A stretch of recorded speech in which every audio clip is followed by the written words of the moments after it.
نبی کائنات صلی اللہ علیہ وسلم نے فرمایا قیامت کے دن ایک آدمی کو لایا جائے گا، رب العالمین اس سے پوچھیں گے تم نے کیا کیا؟ اللہ میں قرآن پڑھتا تھا، دن رات قرآن پڑھتا تھا، راتوں کو نماز میں قرآن پڑھتا تھا تیری رضا کے لیے۔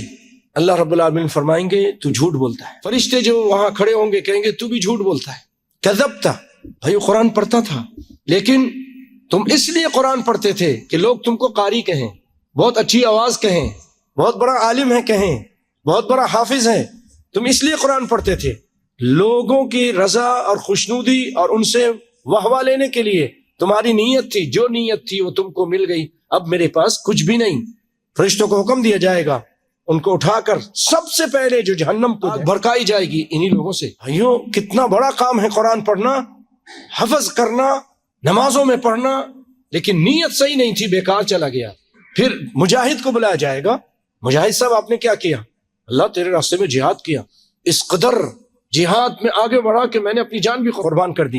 اللہ رب العالمین فرمائیں گے جھوٹ بولتا ہے، فرشتے بھی کہیں گے جھوٹ بولتا ہے۔ اللہ رب العالمین فرمائیں گے تو نے جہاد اس لیے کیا کہ لوگ تجھے کہیں بہت بڑا بہادر ہے، بہت شجاع ہے۔ فقط قیل، جو تیری نیت تھی، جو تیری چاہت تھی دنیا میں پوری کر دی ہم نے۔ تم یہ چاہتے تھے کہ لوگ مجھے بہادر کہیں، لوگوں نے کہہ دیا، واہ واہ کر دی، واہ بھائی واہ، بڑے زبردست بھائی، بڑا کارنامہ انجام دیا۔ اب جو نیت تھی وہ تم کو مل گئی، تم یہ چاہتے تھے نا کہ تم کو لوگ واہ واہ کر دیں، وہ مل گئی، اب میرے پاس کچھ نہیں ہے۔